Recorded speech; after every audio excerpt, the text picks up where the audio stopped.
ครับ FC ครับ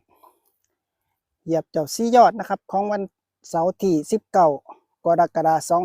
2568นะครับเวลาอยู่ที่เที่ยงนะครับเที่ยงตรงนะครับนกเสียงกลางนะครับคาร่มหนาๆนะครับเป็นนกหนึ่งกุ๊กเสียงกลางนะครับครับ